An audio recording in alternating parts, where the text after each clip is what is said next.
Hello, good afternoon, everybody. I'm going to start, even people are still moving around, so in the sake of time. So welcome, everybody. On behalf of the Radboud team, I would like to warmly welcome Lisa Jakobsson, Program Manager of the Earth Commission, and she's based at Future Earth Global Hub in Sweden. And the Earth Commission Future Earth is one of the conference co-hosts. So I would like to thank Future Earth and the Earth Commission for putting this semi-plenary together and also for contributing to build this conference. So give a round of applause to our co-hosts here. Thank you. Thank you so much, Christina, and thank you all for coming. I'm thrilled to see so many here. And I'm thrilled to be moderating this session, Social Tipping Points and Living Within Just Earth System Boundaries. We have a number of very interesting speakers and discussants to join us. And I want to say from Future Earth and Earth Commission, we are really thrilled to be co-hosts of this excellent conference, especially since the theme is interdisciplinarity and transdisciplinarity, which is very close to our heart. And now I would like to start the slides, please. So Future Earth is a global research network with a mission to advance research in support of transformations to global sustainability. And it has a number of networks similar to the Earth System Governance, covering climate, oceans, biodiversity, etc., human health and governance. And I want you all to know that the Earth System Governance Network is really a crucial part of Future Earth, bringing your social science perspectives. And one of the most important initiatives of Future Earth in the last few years is the Earth Commission. It's an interdisciplinary team of scientists in natural and social sciences working together to define safe and just Earth system boundaries. And you will hear more about that in a minute from our first speaker, Professor Jyota Gupta. Then we will have a deep dive into tipping points. We will have Tim Lenton from Exeter joining us online, talking about both social and natural tipping points. And after that, we will have Manjana Milkoreit speaking about tipping points and governance. After that, we will have 3 discussants, 2 of which are long-standing members of the Earth System Governance community, Chuck Zokoreke and Diana Liverman. And we also have Jane Madgwick here, who is the Executive Director of Global Commons Alliance. And the Earth Commission is part of this alliance, which is a transdisciplinary collaboration with actors from science, NGOs, philanthropy, business, etc. So it's really a suitable bunch of people we have in this session. So with that, I would like to welcome Jyota Gupta. She's a professor of environment and development of the Global South at University of Amsterdam, and she's also the co-chair of the Earth Commission. So please, Jyota, take the floor.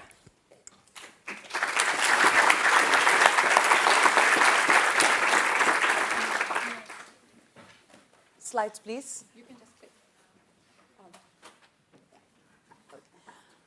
Good afternoon, everybody.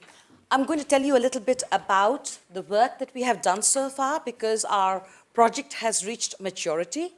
And basically, what we are going to talk about are how are we going to try to live within these Earth system boundaries today and the role of tipping points. But I will tell you what are these safe and just tipping points that we as scientists have proposed to you all for further discussion. So basically what we did was we selected 5 domains to study: aerosols, climate, biosphere, water cycle, and the nutrient cycle. And in these 5 domains, we first looked at what is safe in terms of at what point does a system begin to tip over. So the safe boundaries are meant maintain resilience of the systems. So what we did, so what we basically did was we tried to have this multidisciplinary team work on these different boundaries. And since most of you are social scientists, I won't bore you with all the details, but for global warming, the target was 1.5 degrees, because beyond that, most likely 4 tipping points would be triggered. For natural ecosystems, I'll give you one example. A safe boundary was for every square kilometer, we should try to make sure that 20 to 25% of that kilometer is devoted to nature. So similarly, we had other boundaries on groundwater. You should not take out more water than the water that is being recharged through the rainfall processes. So these were the safe boundaries. But the question that came up was, are these boundaries also just? So after a long debate and discussion between the entire group of 60 scientists in this process, we tried to argue that we need a just understanding of justice, and from the understanding of justice, we have to come up with just boundaries. I will sort of run through this because I presented this in Toronto as well. So many of you may know it. Basically, Earth system justice is based on recognition justice and epistemic justice, so recognizing the most vulnerable and taking the science of the others. It has 3 I's: interspecies justice and Earth system stability, intergenerational justice and intragenerational justice. And then we have a procedural story about justice, a substantive story about justice which focuses on access to minimum resources and allocation of the risks, responsibilities, and resources.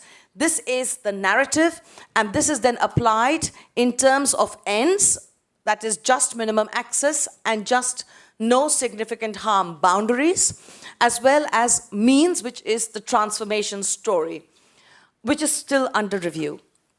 So let's go back to climate change.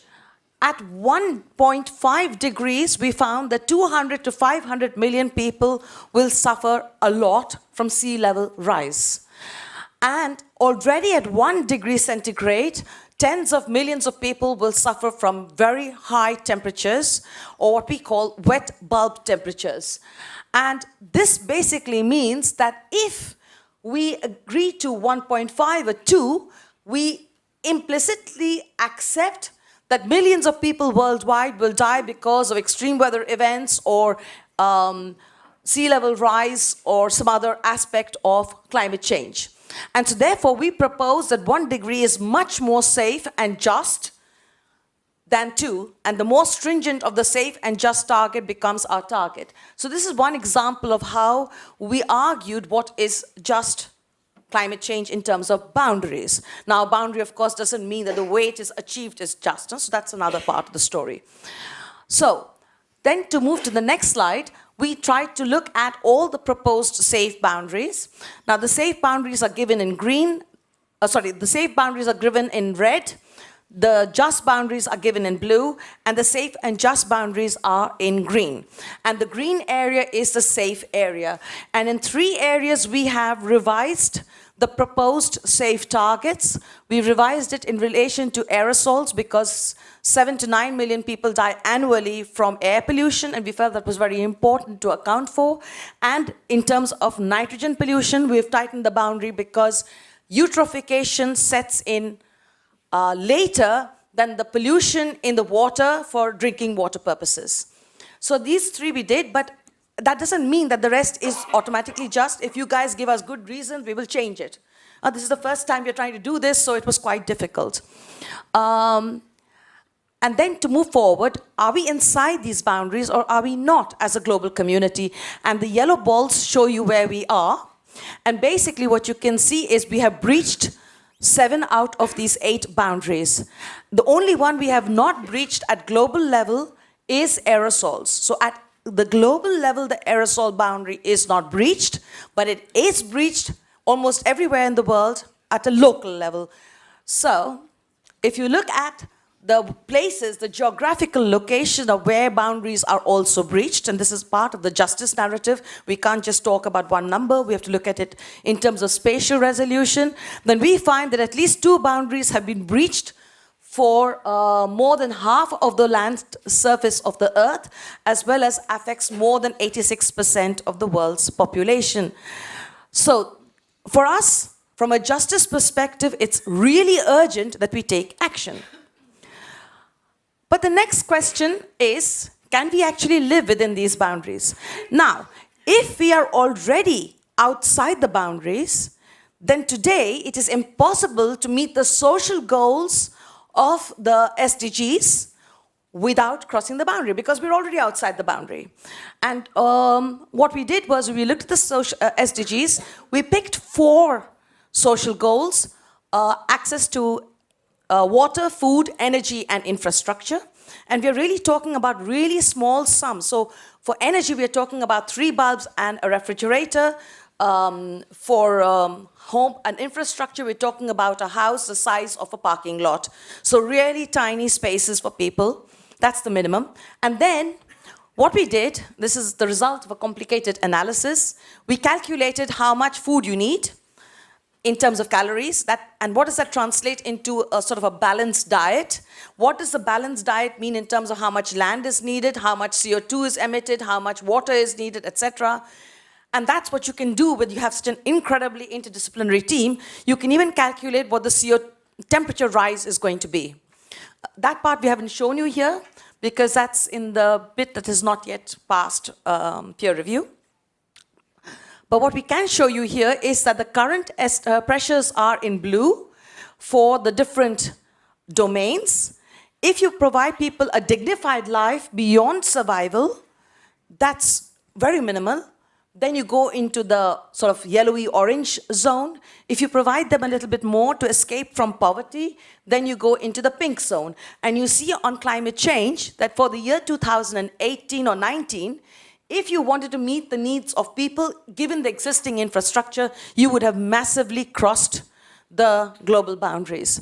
And this means that if it's not a simple matter that I'm rich and I just need to give a little bit of money to people so that they can buy some food. It's not like that. We really have to drastically restructure the way we organize the world if we want to meet those basic needs.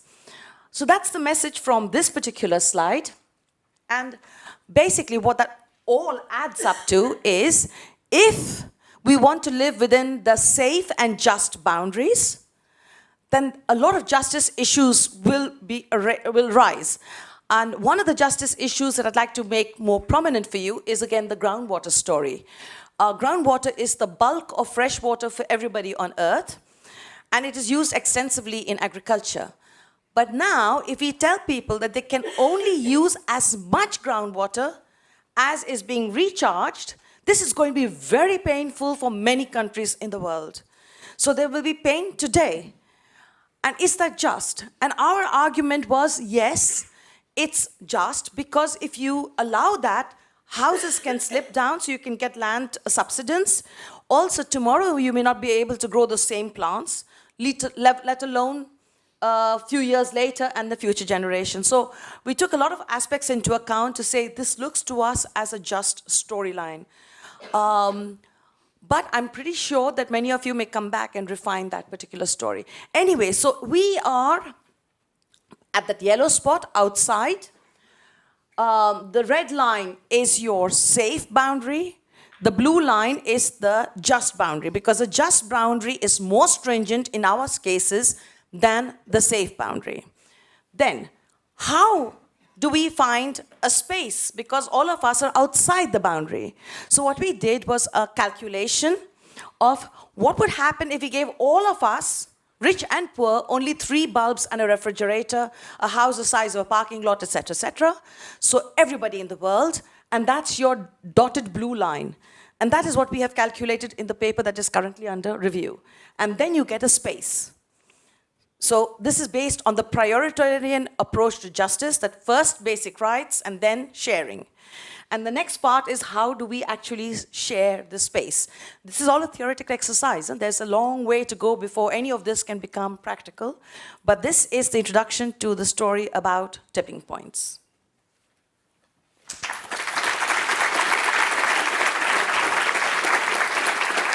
Thank you so much, Judita, for this condensed overview of the Earth Commission work. As you mentioned, tipping points might be needed somehow to accelerate these transformations that we need. We will hear now from Professor Tim Lenton. He is chair in climate change and earth system science at the University of Exeter.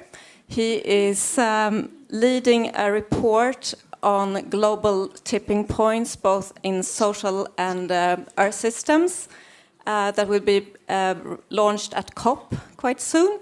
So you're a natural scientist, but you're working very much in an interdisciplinary space. So we're really excited to hear from you a little bit more about social and natural tipping points. Welcome, Tim. Thanks, Lisa. Shout if you can't hear me, but yeah, I will pick up where Joyita left off, but focus in perhaps on the climate boundary and on, let me share my slides, on what I'm calling some positive tipping points we might need to find and trigger to avoid some climate tipping points that are profoundly unjust. And I'm sure we'll get into an exciting discussion later about the how to make all of that happen in a just way. So I'll focus first on the bad tipping points, but tipping points don't carry values in and of themselves. I mean, they're just a phenomena that can happen in many different complex systems, which sometimes exhibit alternative stable states, the two valleys here. But I'm forcing this system that's in the left-hand state, the blue ball rolling around, towards a tipping point, which means the balance of feedback in this system is shifting from damping feedbacks that maintain stability towards reinforcing feedbacks that propel change. And just at the tipping point there, when we went from blue to red, we had a situation where those amplifying, reinforcing, so-called positive feedbacks took over the dynamics and propelled, well, an abrupt change in this system, but also one that's very difficult to reverse.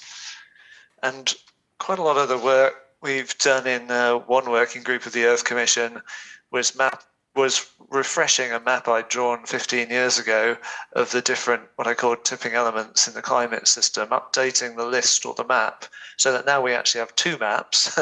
The first one here is of what we call the global core climate tipping elements, the things that if we tip them, we all know about it because they fundamentally change, if you like, the kind of operation of the climate system or some global variables like the sea level, the pattern of the climate, the global temperature.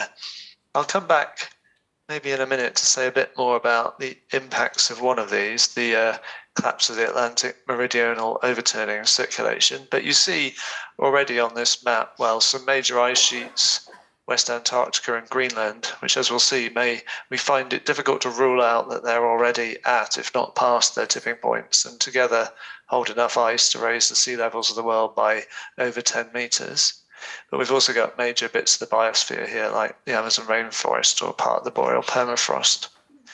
Then we have another map, which we called regional impact climate tipping elements, because it wasn't so clear that if you tip these systems, it would change the whole nature of the global climate, but my word, many people would care about it. So in the case of tipping the dieback of low-latitude coral reefs, as many of you already know, at least 500 million people depend on those for their livelihoods.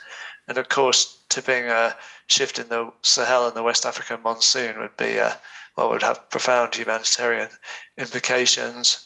We also have some other parts of the high latitude biosphere here, and the permafrost appears yet again because it has different kinds of tipping points. Anyway, this is from a synthesis of 230 odd papers that have been published in the literature over about 15 years, looking in detail at these different systems. And I've arrayed all this information here by bold font is things that are on the first map, and normal font things that are on the second map, but we're arranging the systems roughly in order of which they tip on a y-axis of the global warming from the 0 pre-industrial level there. Here's the present level of warming marked. And you see some burning embers, which are trying to express the understandable uncertainty about where the tipping point is for any given system. You know, some models or past data suggests it's low, maybe some other models suggest it's higher. The burning embers are just trying to capture that uncertainty. The dotted line is our best estimate of where the tipping point may be for each of these systems with all due uncertainty. If our best estimates are right, then those 4 there are crossing, most likely to cross, or would be likely to cross the tipping point at 1.5 degrees centigrade of global warming. And it was on that basis that we say in our synthesis as the Earth Commission that we're definitely leaving safe conditions for the kind of operation of the climate, if you like, if and when, unfortunately, probably we go above 1.5 degrees C of global warming. Still, every 0.1 degrees centigrade of additional warming matters if you see how the colours shift and how more tipping points become plausible, possible, and then even likely as the temperature goes up. And this darker grey line, if you're seeing my laser pointer with the uncertainty range around it, is the 2.7 degrees of warming we should expect under current legally binding policies. At which point, if you count it up, I think 13 of these systems would be at some level of risk, including this big one, the Atlantic meridional overturning circulation, which probably enters the risk zone here at around maybe, I don't know, 1.5 or 1.7 degrees centigrade of warming. And I'll just say a bit more about that one because it's the most studied, and it's the one where we've done some work to map out what the impacts would be of collapsing this major ocean circulation that redistributes heat around the planet. If we imagine that happening on top of the what unfortunately we should expect under current policies, 2.5 degrees centigrade of global warming, well, we get some major temperature changes on the left. But what really is going to hurt are the things it will do to the water cycle. It shifts the intertropical convergence zone, which is kind of climate gobbledygook for big band of rainfall around the tropics, southwards. So it's getting a lot wetter in the blue areas here. It's getting a lot drier in the red areas. Those red areas include South American monsoon region, West African monsoon region and the whole of the Sahel, Indian monsoon region, plus then major parts of the mid-latitudes, all major crop growing regions. So we've looked at how would that tipping point on top of global warming affect the viable area for growing the major staple crops of wheat, maize and rice. Rice is a mixed picture, but the picture for wheat and maize is overwhelmingly bad, or purple on my colour scale, which are reductions in suitability for growing these major staple crops, whereas green is improvements. Well, the take-home message here is that both global warming has a very bad effect that we all probably hopefully already know about for crop potential and productivity, but so too with the tipping point, and the effects are more than additive actually. So we see a reduction of more than 50% in the viable area for growing the major staple crops of wheat and maize due to that combined global warming and a tipping point, which in short I would class as a major food security crisis or potential existential risk. Enough said really to emphasize the kind of degree of injustices and risk we're running on the climate tipping point front, which is why the basic message is we should be doing everything in our power to accelerate the decarbonisation of the global economy, the shutting down of fossil fuel burning and some major transformations in food, diet systems, land systems and so on at the same time. And I'm not alone, obviously, in saying that we need to think about the solution space in tipping point terms. We know basically we need to accelerate decarbonisation by more than a factor of 5 now. And the only way we're going to achieve that is if we can believe we can find and trigger some strongly reinforcing feedbacks that self-accelerate the change, if you like. So some social tipping interventions may help that. And I'll just say a bit about some examples of positive tipping points that have happened at least at national scales so far. And with all due caveats that electric vehicles are not a perfect solution, but this is the example of the tipping point to battery electric vehicles dominating the market in Norway. Norway is about 8 years, if not 10 years, ahead of the global average in terms of having this extraordinary tipping point in this technology. And in a global context, this is important. About maybe 8% of greenhouse gas emissions are linked to cars. And that fraction is considerably higher in richer countries, including Norway. There's a whole brown area here of 20 odd years before anything happens.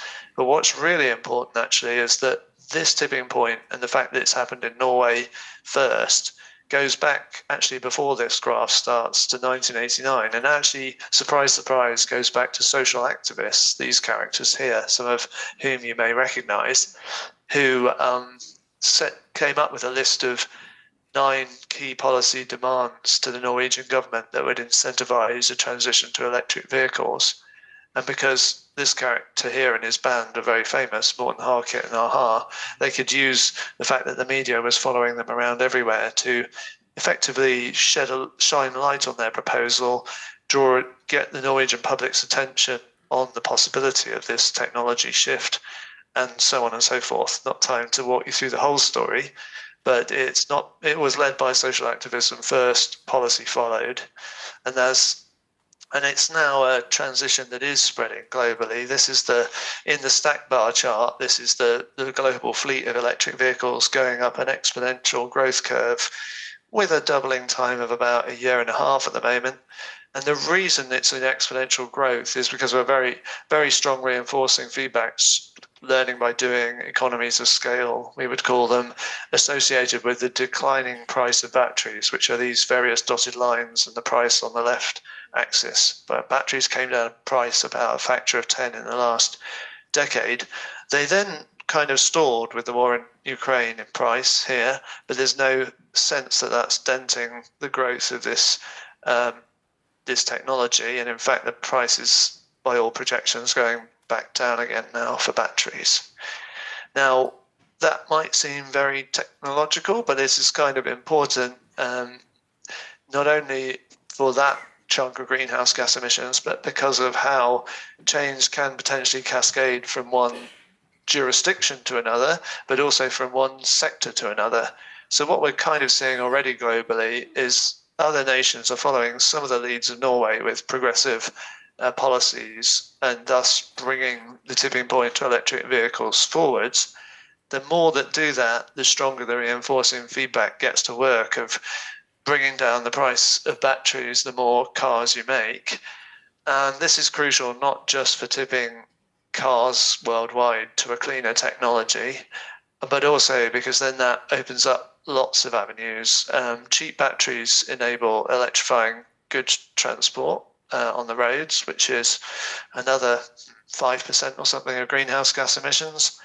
This is the thing that's already going to be causing stranding of fossil fuel assets and pushing the most expensive oil extractors, if you like, out of the marketplace. And in the bigger picture, cheap batteries are an absolutely key enabler of the biggest tipping point, the one towards renewable energy, because the biggest problem, not the only problem, but the biggest challenge to solve in 100% renewable electricity future is balancing electricity supply and demand, because when you want to boil the kettle isn't necessarily when the sun's shining or the wind is blowing. So cheap batteries are understood now to be the key to unlocking the renewable energy revolution that happily is the other major example of a positive tipping point that's underway. So this is the so-called cost curve, or how the price of solar panels has come down. The more solar panels on the x-axis have been made, the more the price has come down on the y-axis, both on log scales, come down an order of magnitude in price in the decade 2008 to 2018. Another great story behind this, it all stems back to people who wanted to create a better technology, wanted to change the world for environmental and social reasons, but it also comes down, interestingly, to a massive injection of capital into Chinese solar panel manufacturing startups, effectively. Before the global financial crash, they were offshored, as it's called, and floated on the US stock exchange. That injection of capital kicked off the amazing economies of scale that are seen here in the decline in price of solar panels. Solar panels now being among, well, cheapest form of power generation in many parts of the world, with wind power also the cheapest in other parts of the world. And that's shown on this map from a recent study by Femke Neisser and my colleagues here, who just published a week ago a model analysis here where there are no further changes in policy. This is just what the default model predicts for the cheapest form of levelized cost of electricity, including battery storage, now, if you like, in the world, and then looking ahead for the rest of this decade. So there is very little coal grey on the now map apart from Japan. The cheapest source of power in most of the world is either wind in blue or solar in the reddy pink already.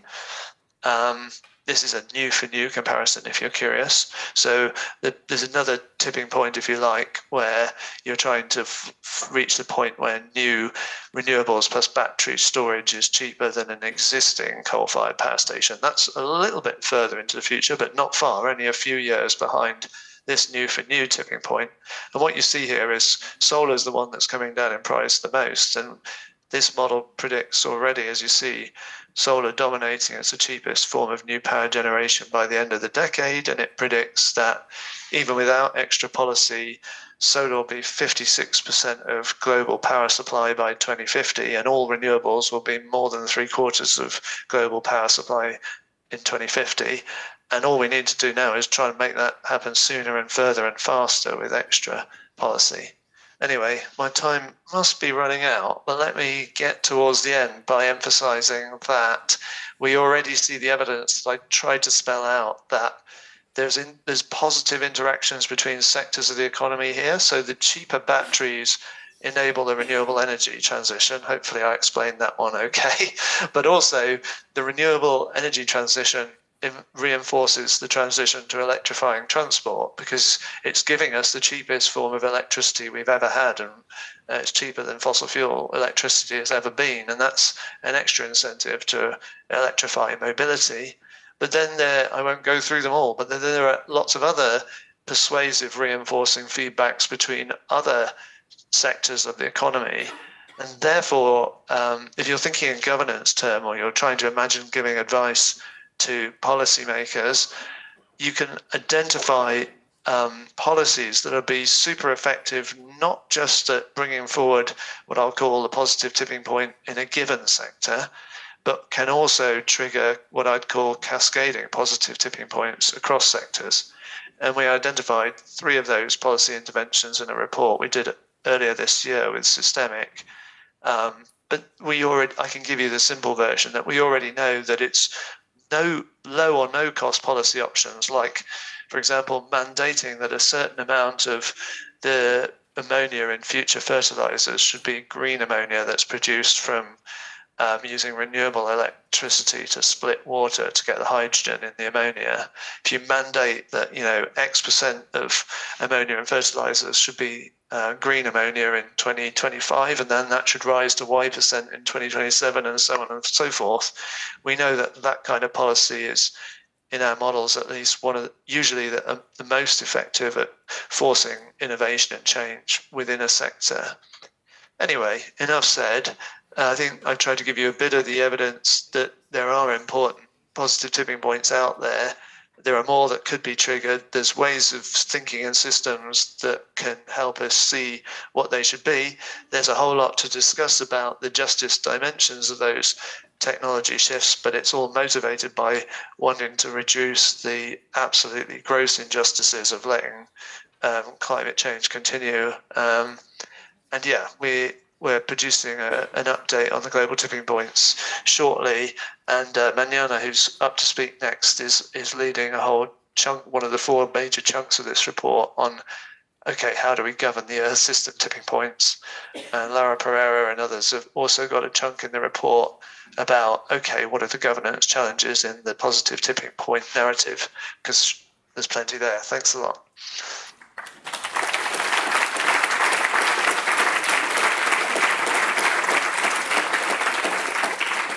Thanks a lot, Tim.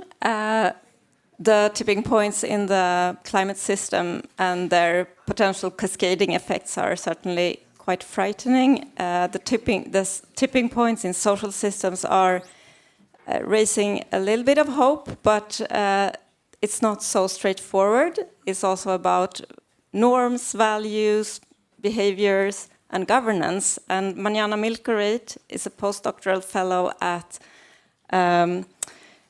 the Department of Sociology and Human Geography at the University of Oslo. She has worked on global climate change governance and science policy interface for the last decade, as well as on social tipping points and governance of the Earth system tipping points. Her recent focus is on imaginaries and anticipation of climate futures, which we heard about this morning, which is really interesting. And she is, as Tim said, also leading a chapter in this Global Tipping Points report. So very welcome, Manjana. Please take the floor.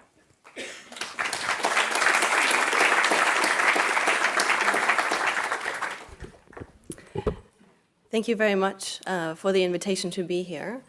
I would love to tell you about this chunk of the report that I'm writing, but I have been invited to talk about social tipping points. So let me do that. So my topic is social tipping points as governance. So Tim just walked you through a bit of the history, the background on climate tipping points, and we have about 15 years of solidifying research on climate tipping points, or now Earth system tipping points.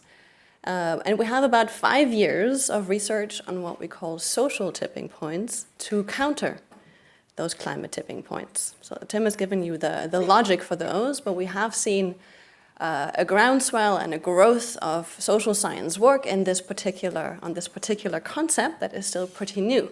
And as you can see from these headlines that I'm putting up here, all of this work, or most of this work on social tipping points that has grown up over the last 5 years is really tightly connected to climate change and framed and presented as a potential solution to climate change, in particular to the idea that we're going to have nonlinear climate changes in the form of tipping points. So the idea here is that if we can have nonlinear changes in the climate, well, hopefully we can have nonlinear rapid changes in social systems that might counter some of these effects we will see, or more simply accelerate our governance response that so far might have been insufficient to climate change. So we really see the idea that social tipping points could be a governance tool. The language being used is that of identifying, activating, creating, or fostering social tipping so that we can move our current social systems and the way they are configured towards a new configuration, an alternative state that might be decarbonized or greener or more sustainable, more generally, right? So that's the idea, that we can actually look at social tipping processes as a tool in our governance toolbox, maybe across scales. But that raises, of course, a whole bunch of questions, of very interesting questions and challenges, and we're only beginning to scratch the surface on the social science of what we need to ask here. But key in this work that thinks about social change processes as potential nonlinear tipping processes is that it totally switches the assumptions from the natural sciences and climate tipping in at least 3 fundamental ways. So one is we're starting to think about many or maybe even all social systems as potential tipping candidates, that they can tip. So far we haven't thought about our social systems that way. We even think about actually not that many natural systems that way. We think that tipping in natural systems is a rather rare occurrence, thankfully. Right? It happens under specific circumstances, not very often. But now we are hoping that social systems can be tipped, and that's our second one. We think social tipping points can be done deliberately, can be intentional, actor-driven. So not something that happens to us, like climate tipping points are kind of very negative side effect of other things we're doing, not intentional. We know now that collectively we are contributing to their causes, but we don't want to create those. Social tipping points, we want to create those. At least that's the assumption of lots of this work. And the third really important assumption that I have lots of concerns about is the one that we can manage and control social tipping processes. We can guide them in a certain direction so that they have positive or desirable outcomes. That's where often these headlines I show you talk about positive tipping, right, in a warming world. So these assumptions drive this work, and they're flipping the climate tipping point narrative, right? So we're countering something negative here with something positive here. Very important. The appeal, of course, is, and why there's so much interest in this work. By the way, I noticed that none of the authors of the papers I've put up are here. I don't know if there's a reason that this is disconnected from our community conversation, or maybe some of the authors are more hidden in other papers and you are here, but I haven't seen the major authors in this field at the System Governance Conference. So the appeal of the social tipping point concept is, first of all, speed. Right? So we're really, I think, excited about the idea that we can create nonlinear, rapid social change, because we're feeling, of course, the increased pressure of doing something rapidly. We've been so far behind the curve, and it's a growing discomfort and anxiety that comes with the changes we are seeing. Now, on top of that, we hear the potential of soon tipping major climate elements, that we want something to happen rapidly. Right? So here's something that gives us hope. We can do it fast. And there's the additional notion that maybe this is easy, right? The tipping point narrative says you need usually a small nudge, just a small change that can make a big difference because it triggers these self-amplifying feedback processes that then take over and rapidly create this change. So it's fast and it's easy, meaning a lot of bang for your transformational buck, right? Possibly. Don't take me too literally on this, but this is kind of why lots of people, I think, are starting to latch onto this idea and look into it as a possible solution set. But there are problems with this, and hopefully in 5 minutes when I'm done here, you'll understand that it might be neither fast nor easy.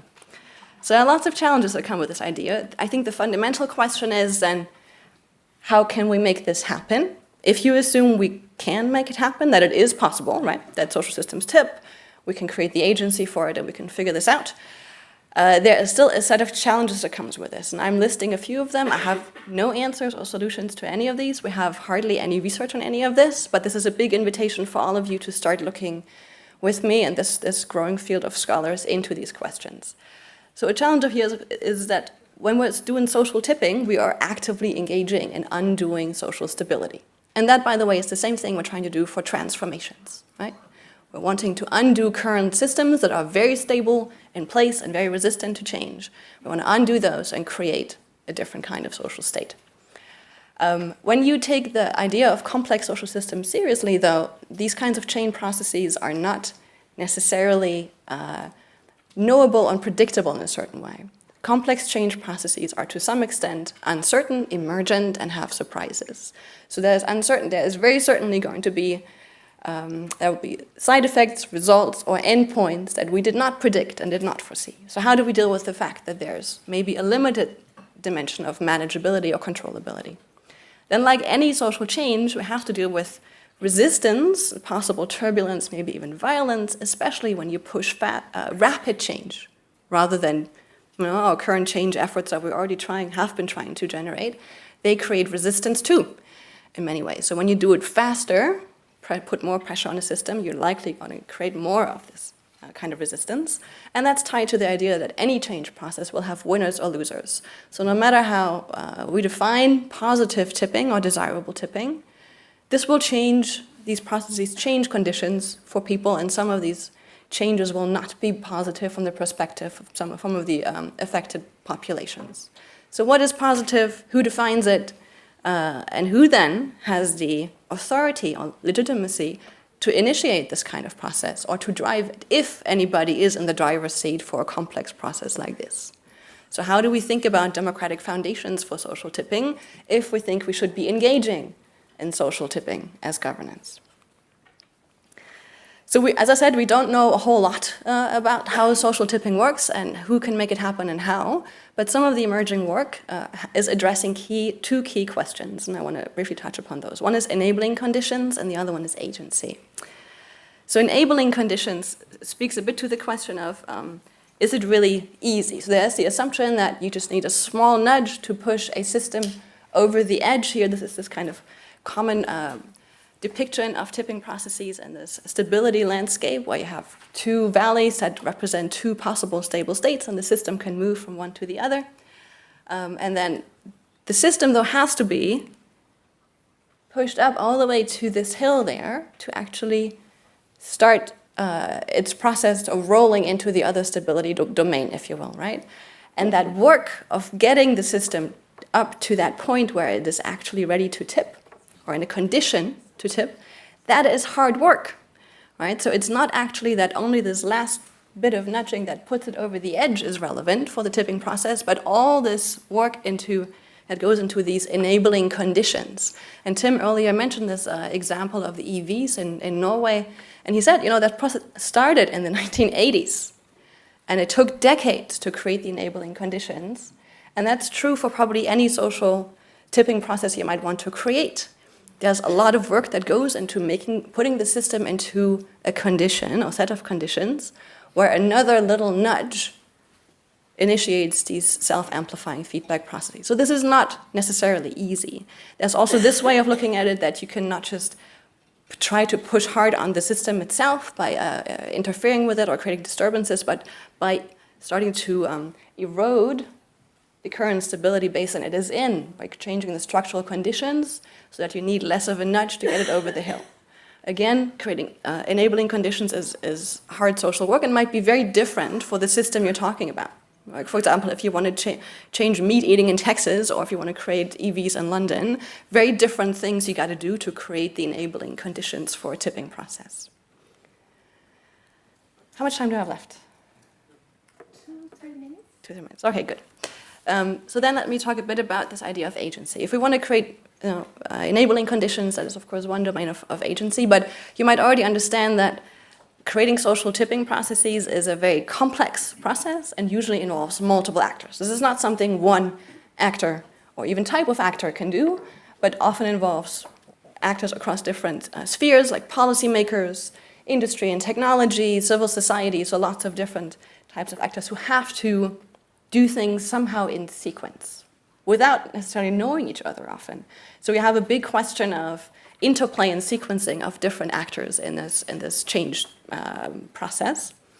And as I said, all kinds of actors could be involved without necessarily being in interaction with each other and without having a clear idea where the system is at in terms of what is needed.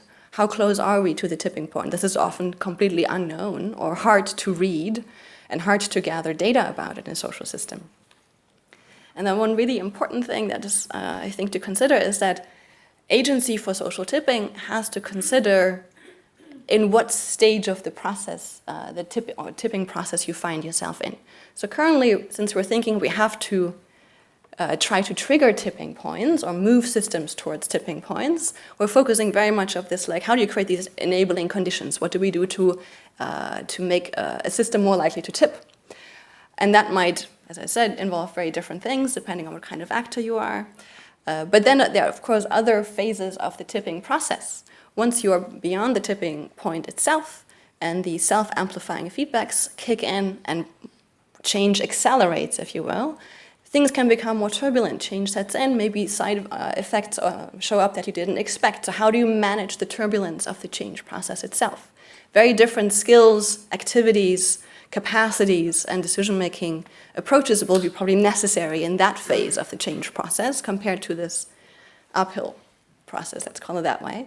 And then a third phase is, of course, once you reach this new stable, hopefully, state that you're moving your system towards, that might not be the one you expected, but the one you end up in, there's new work needed to stabilize conditions, to create then the norms, the institutions, or the stable patterns that you want to be stuck in for another while.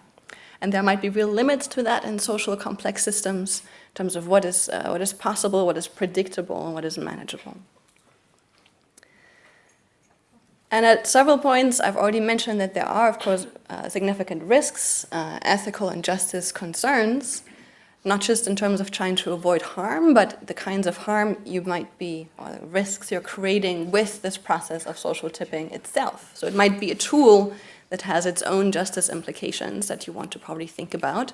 And here I just mentioned a couple of those. So again, the direction and outcomes of rapid change, its intended or unintended consequences might not be predictable from the beginning, so you got to think about that. Who's involved, so positive tipping for whom, who should be the populations that should have a say in this, how do you organize that?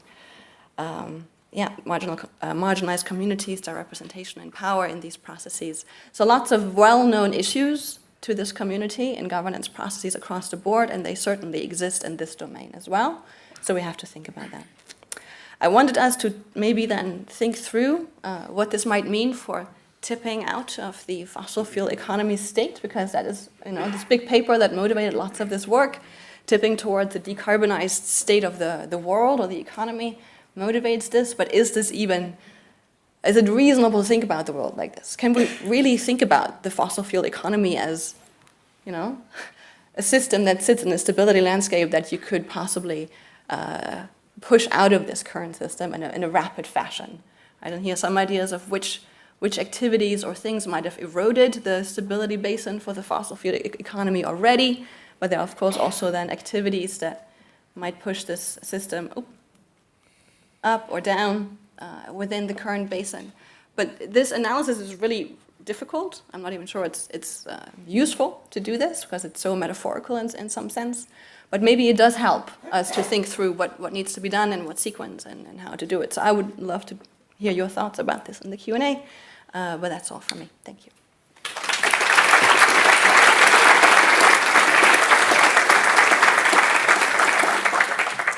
Thank you so much for these insights, Manjana. And these are really complex issues that need some afterthought. And to our help, we have 3 discussants, and then we want to open up the discussion with you all. But I want to welcome on stage Professor Chuks Okereke from Alex Ekwueme Federal University in Nigeria. And also Jane Madgwick, Executive Director of Global Commons Alliance and former Director of Wetlands International. So she has worked a lot with stakeholders on the ground. I wonder if we can also put up on the screen our online speaker discussant, Diana Liverman. She is Regents Professor at University of Arizona and also member of the Earth Commission, and she has co-led the Transformations Working Group of the Earth Commission together with Juita Gupta. I think actually we should bring up Juita and Manjana on the chairs here so we can start the discussion. But I wanted to start with you, Diana.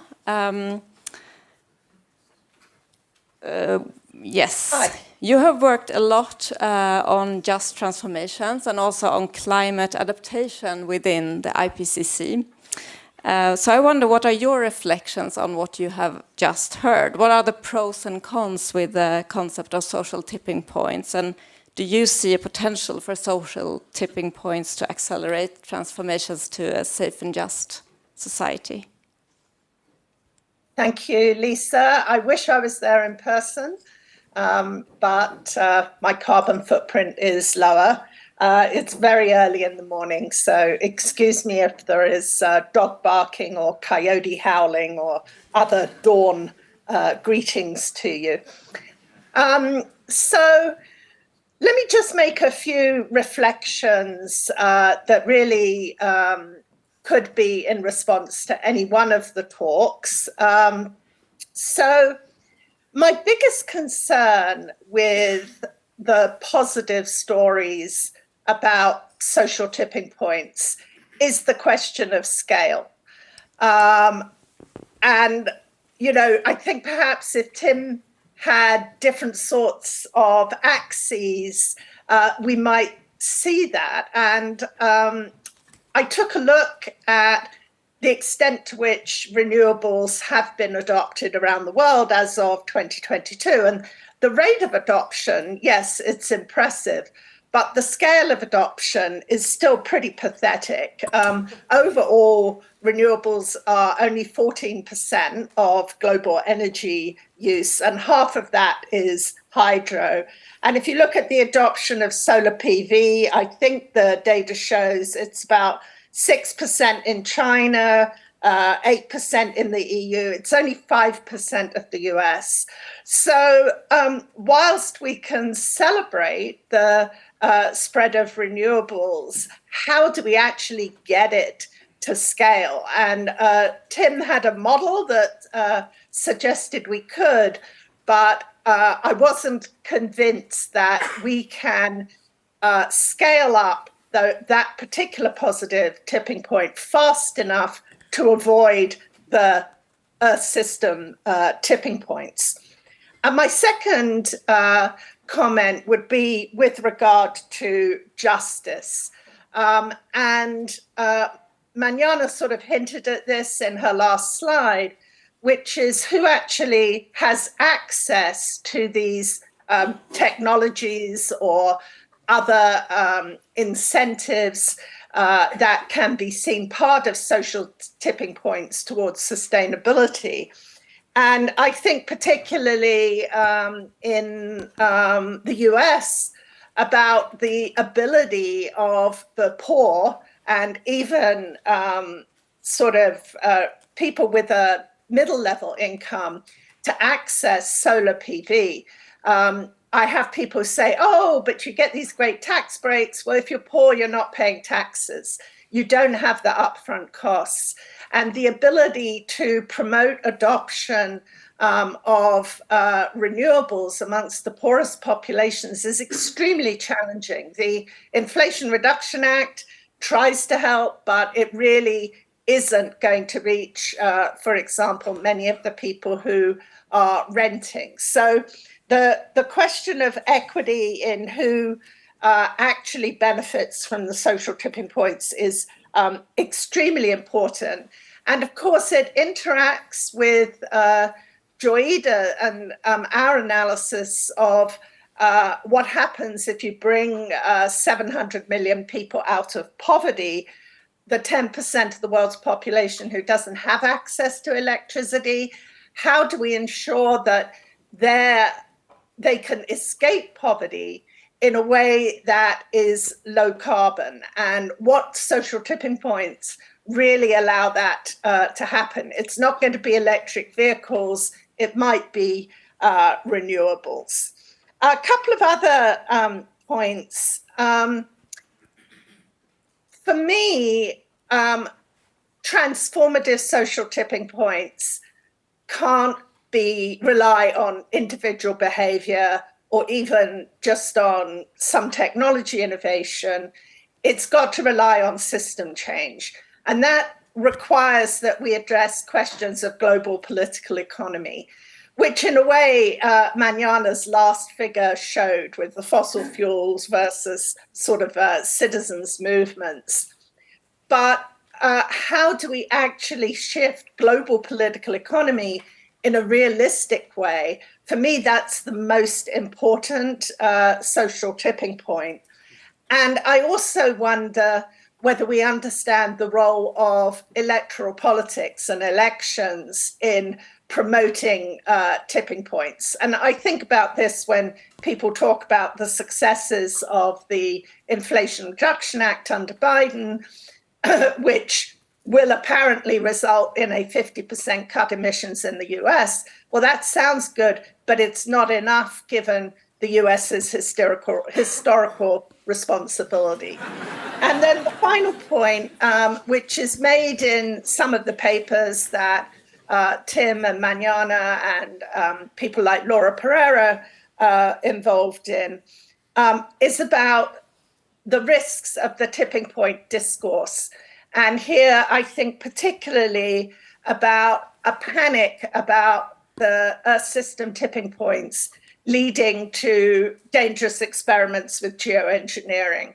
And how does sort of governance balance the extreme risks that Tim discussed with a rush to geoengineering solutions that may have severe justice, negative justice consequences. So I'll leave it there so that there's time for audience discussion. Thank you.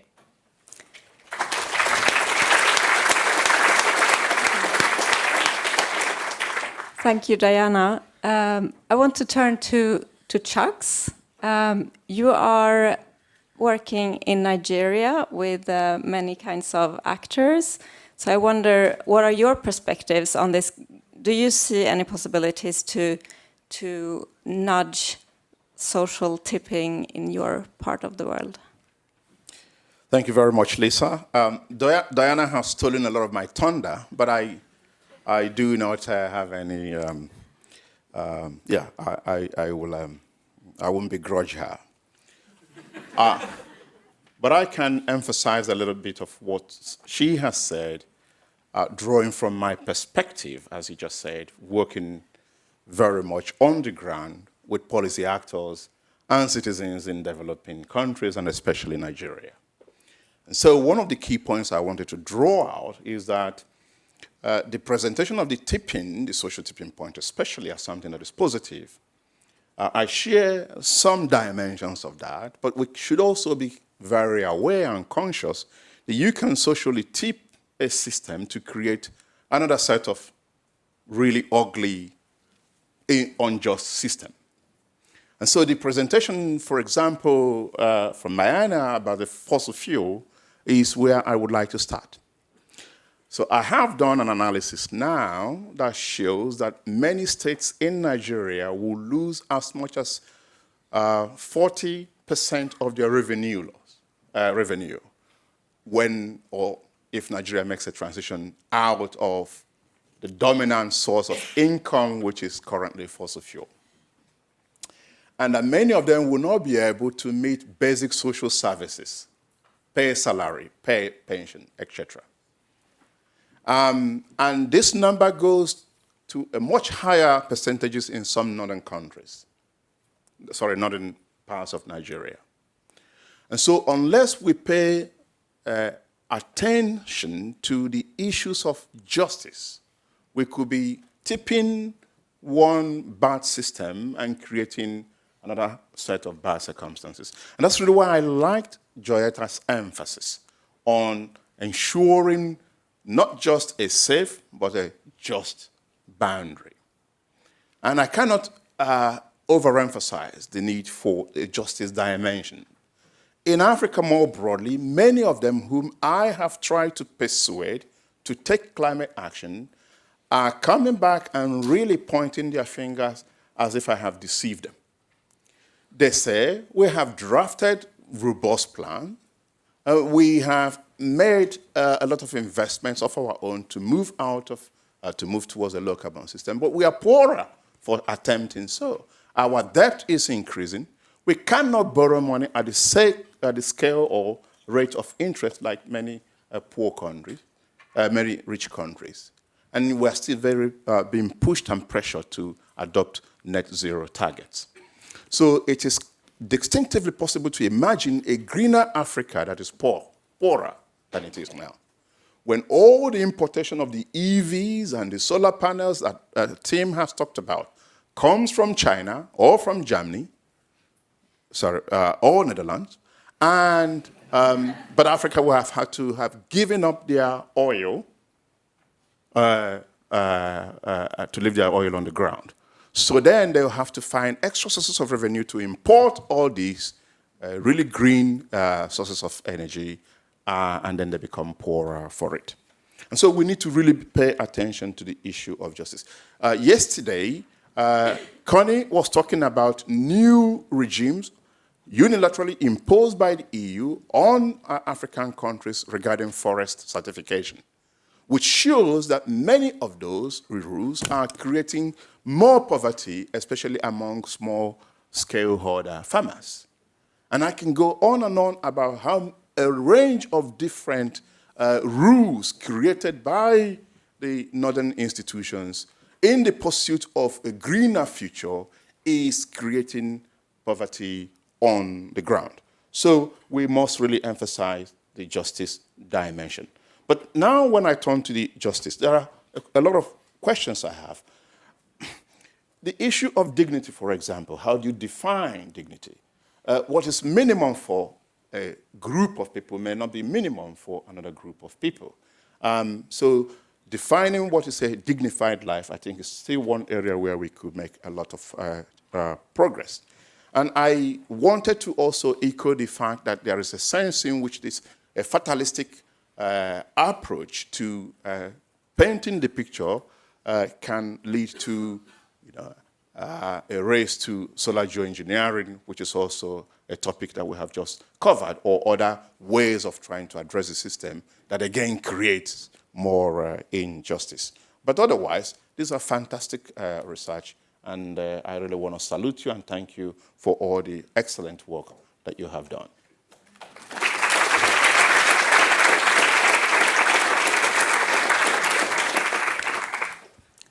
Thank you, Chucks. I think you raised many questions that we should discuss together in a little while, but I want to give the word to Jane Madgwick. You have also been working on the ground with stakeholders more in the wetland water area, but I know you're also very interested in how can we work with social and ecological challenges in conjunction. So do you want to say a bit more about that? Yeah, thanks, Lisa. Yeah, I'm really a believer that it's possible to bring about transformation that benefits nature and natural systems alongside social economic systems and in a socially just way. Because I've seen it in many landscapes around the world where a systems approach has been taken, where the local communities and indigenous communities have been put in the driving seat, but they're given the advantage of cutting edge science and sharing that knowledge and enabling change. So I've seen real shifts in resilience over decades. However, I've also realized that resilience, what's an oxymoron to say resilience is fragile, but it's undermined by external pressures. And as Tim's presentation pointed out, everything is connected, so you can't solve everything in a landscape. You know, that's why I was very interested to work for the Global Commons Alliance, which is driving forward collective action for a safe and just planet. So this is citizens, including local and indigenous communities, but also big business, cities, countries, etc. And it is going to take all to move system change that is safe and just. And I suppose one thing that's going through my head through all the presentations is the slide of the safe and just boundaries, Earth system boundaries. Now, there are many lines in there. And the point is we need to act on all of them. It's not going to be enough just to tackle climate. For many people in the world, they think the only environmental problem is the climate. But unless we restore the biosphere sufficiently, any effort on reducing parts per million of CO2 is not going to be enough. We need the Earth systems back in place. Equally, it's not enough to improve nature and natural systems. If we do this without addressing the social inequity, we will fail. If we try and tackle climate without nature and without social equity, we will fail again. So the really big challenge is to tackle all of these together. And therefore, on the social tipping points, my question would be, how does this connect with the ecological tipping points? I mean, I've seen this stable states picture many times before. It's also an ecological truth that you shift ecosystems into a stable state, which is negative for people and nature. But I've also seen it's possible to push it back again with the right measures. So I think we need to really think, how are we going to connect these ecological and social tipping points? in the science world. But far beyond that, I think we have a massive institutional challenge. Because the nature people, they sit in one camp and they push for nature positive. The climate people, they're not so fond of the nature people either, and they push for climate solutions. And then there are many more actually pushing for social justice, which is great. But unless these work together in a connected way, we are all going to fail. So we need partnerships, we need governance systems, and we need the science to develop connected models, as well as connected methods, connected indicators, that can be used at different scales if we're going to succeed. We're far from that, but I do believe it's possible. And just one example, when I worked for Wetlands International, actually triggered by some natural disasters, the Red Cross and Oxfam, organisations like this, they reached out to my organisation, and we worked together for 10 years in 10 developing countries to combine knowledge and approaches from local to global to see if we couldn't, by working together, bring a better outcome in terms of resilience of people to natural disasters. And we really succeeded in those 10 countries. So, and it took a lot of change. It took a lot of understanding between the different parties.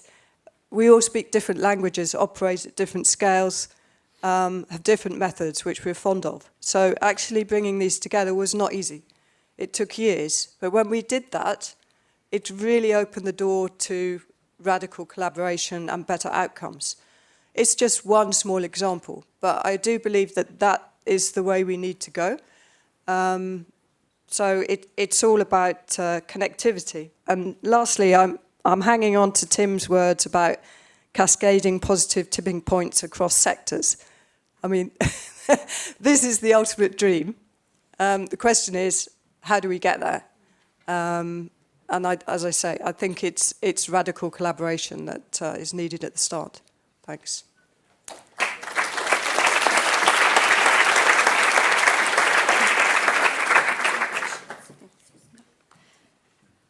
Thank you so much, Jane. I wonder if we can put up both Diana and Tim on the screen, so we can start a discussion also with the audience. I thought we can start with 3 questions from the audience, and please state your name and affiliation and try to keep the question short so we can have several. I think you with a red pen was first. Philip. Yeah, great. Hey, Philip Patbeck, really great, very stimulating presentations and comments, and I'm really happy we have this debate. So I have 3 broad observations or critical reflections. And the first is, I think it was mentioned that no one or few maybe of the authors of this sort of tipping debate are here, and I was wondering maybe there are more natural scientists, but my point is that we in the social sciences have a very rich body of theory about change. And it seems to me that we don't leverage that enough. We always look at, oh, tipping points, that's a cool idea. But we have a lot of scholarship that talks about how we actually change and why it's difficult. And I think we should really look a bit into our own scholarship and learn from that. That's my first comment. The second is, I think we have an interesting debate because apparently we talk about very different systems. So the system of prices of batteries is a different system than actually the political system that, to a large degree, determines the price of batteries through decisions, right? And sectoral systems are different, again, from political systems. And so I think we need to clarify that. And maybe just to give you an example very quickly, Norway, EV, financed by their fossil fuel revenue, right? Is a really interesting question. What is the system that you... But I don't see any tipping there. I just see, pushing. Smoking has decreased in the West and in the North, high-income countries. It has increased in low- and middle-income countries. So what is the system? And my third point, how do you actually govern emergent properties? Because these are all sort of really complex social systems, coupled systems, and we talk about them as if you can manufacture the French Revolution. And you really can't, I think. And so I would be interested to hear your thoughts. Thanks a lot.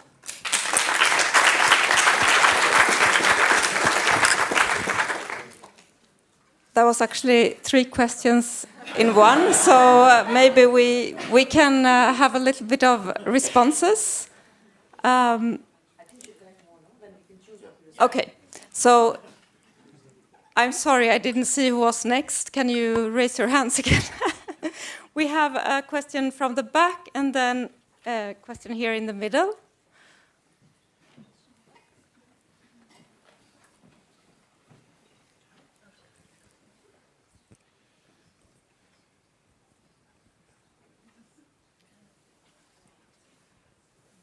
Yeah, thanks. Noella Anyango van Zuyten from Wageningen University. And my question is to you, actually, Tim, and it's just a simple question. I'm sure you have a great answer to this, but it's a question that I'm asking you. It's a question I was asked by many people. I'm looking at energy transition in South Africa, and they say, okay, so good about talking about electrical vehicles or about solar panels and so on and so forth, but where do they come from? What are the critical minerals? If we close the coal plants, what are we opening? What kind of mines are we opening? So it's just replacing one problem for another problem. So is this really transformation? If you look at the life plan of the product, for example, at the end of the life of a solar panel, where does it go? Where does it end up? When you have new technologies that are coming up, what happens to the technologies that have passed? Are they being dumped into Africa so that the West can move on to use the newer technologies in the advancement? So I think these are questions that I'm raising to you. I was asked by many people, and I hope you give me a good answer that I can send back.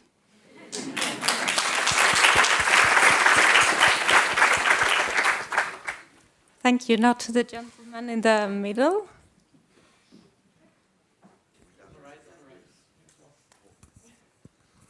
Okay, I am Eduardo Viola from the University of São Paulo, Brazil, and I would like to say that I fully agree with the comment of Diana, in which we need to consider much more deep structural international political economy dimensions. But I would like to add another dimension that is I think very, very important, is that what about the increased geopolitical confrontation that we are living, and is certainly will have some kind of impact, probably undermining the potential of social tipping points. Thank you. These are really tough questions. So I wonder if Tim would like to start. Yeah, I can tackle Noella's question because it's an important, really vital one. And it also touches on some things Chuck said as well, I think. Because like Noella and Chuck's, I think there's an enormous opportunity space for the renewable energy revolution in sub-Saharan Africa, especially for that chunk of the population without access to electricity. But like all social, technological, ecological transformations, there's going to be some other governance issues that come up that have to be managed. And Noella, you're right, we see some of that right now because you have the well-publicized case of cobalt mining in Democratic Republic of Congo by itinerant miners in poor conditions for batteries for electric vehicles. So I'm completely with the fact that we've got to think carefully about the governance challenges that get generated by a big energy transition proposition. But I would urge balanced justice thinking about the whole situation. Because if we think about, okay, taking Chuck's point, there are some African countries that are net fossil fuel exporters, not just Nigeria, Algeria, Libya, Angola, but the great majority of sub-Saharan Africa, or Africa, as well as the 80% of the world's population in total are living in countries that are net fossil fuel importers. And that is costing that 80% of the world's population, and it's bad for their balance of trade, if you want to think of it like that. So I think there's I hope I'm not alone in thinking there's an enormous opportunity space for most of Africa and most of the global south in shifting to renewables, because at least you won't be paying the considerable amount you're currently paying to import fossil fuels. Now, then it comes to, okay, where is the technology being made and is it still being imported? Well, on that note, I would urge people to look at companies like Zembo or 4 others I could list that are within Africa startups that are making, for example, swappable battery electric motorbikes for motos, for motorbike taxis. The more we see of from within Africa green innovation like that, the better, because of course that will further improve balance of trade and the overall, shall we call it, simple economic situation. If not only are you not importing fossil fuels, you're not importing the things to run either fossil fuels on or power with electricity. As for the end of life question, I know more about the situation with batteries, which I think is the big concern there. Recording stopped. But the good news with end of life of a battery in, say, an electric motorbike in wherever you want to think of it, Kenya or wherever, is once it's not so useful for transport, those batteries are still very useful for either on or off-grid energy storage.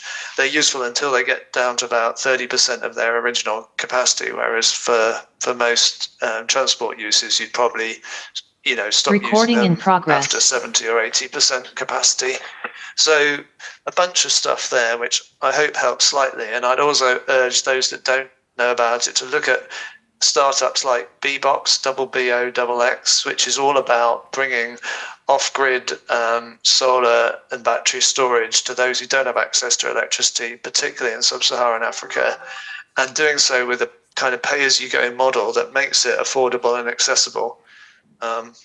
So yeah, hope that helps. Thanks. I wonder if anyone of the panelists want to, Mariana? Sure, why don't I take a couple of those? So let me start with Philip's questions as a combined package.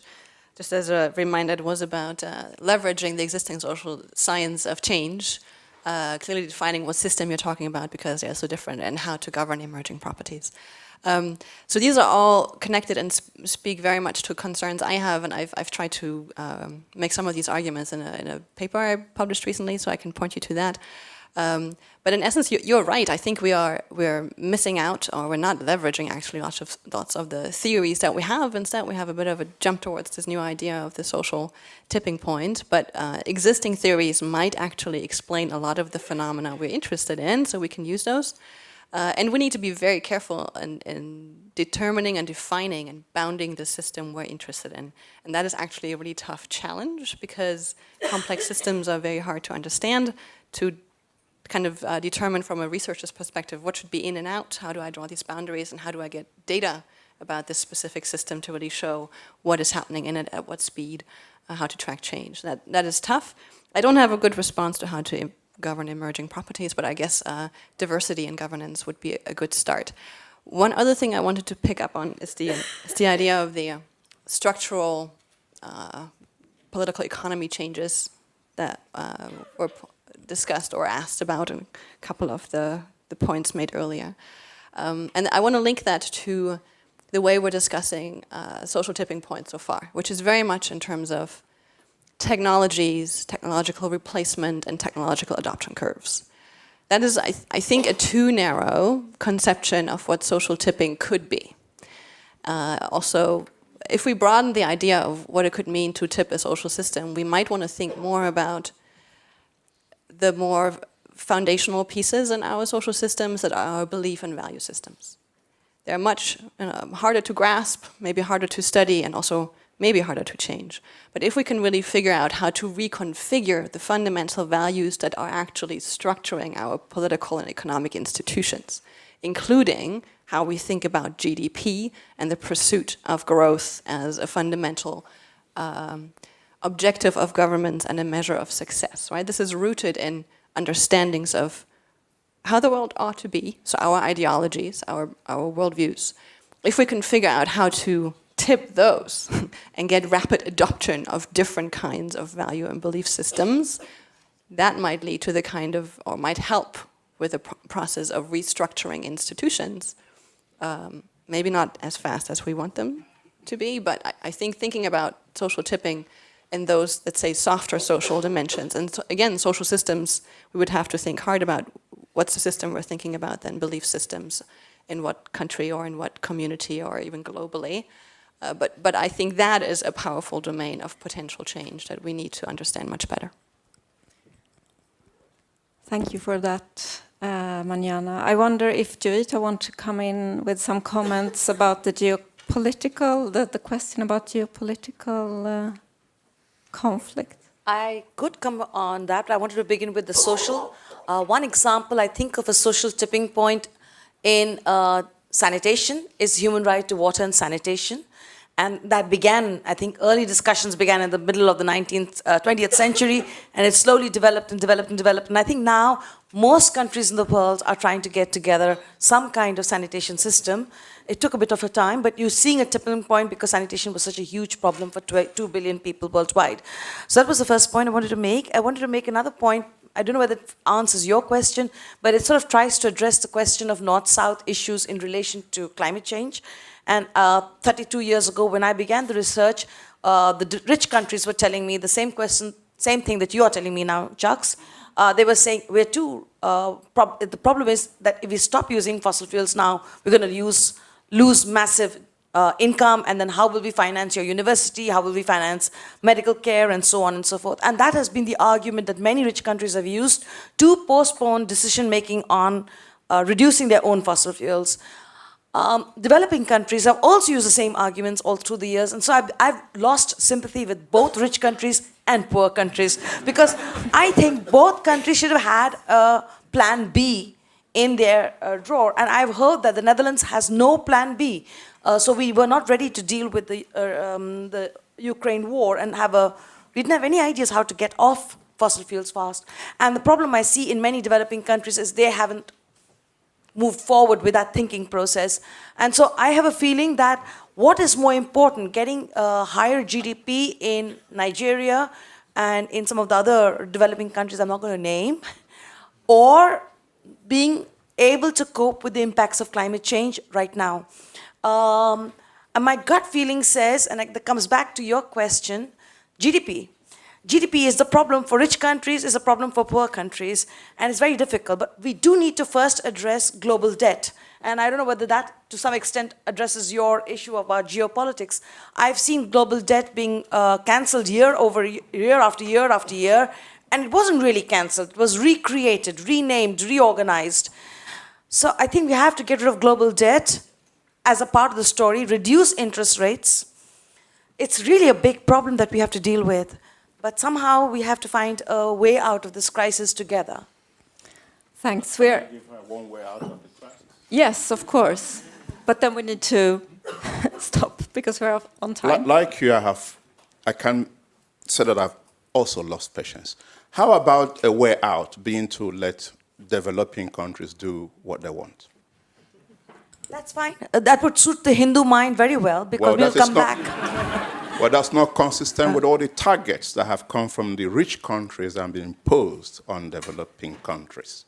So I would put it differently. I think it may be seen as imposition, but I think let's talk about Indian scholars who are engaged in IPCC. Most intellectuals in India know how serious the problem is. So do we wait for a North-South debate to get resolved, or we try to get to zero as quickly as possible so that our kids don't have a problem? In the meanwhile, it will require a sacrifice on both North and South. This does not mean that you have to give up on your justice ideas in relation to loss and compensation, debt cancellation, and other types of finances from North to South. I can't see any other solution. Otherwise, everybody will just give up. That's my fear. Unfortunately, it's my task to say that time is up, but I hope you can continue in the corridors. I wanted to thank the speakers online and here.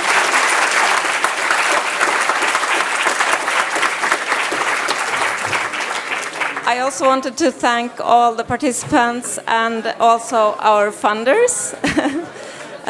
So thank you so much for coming.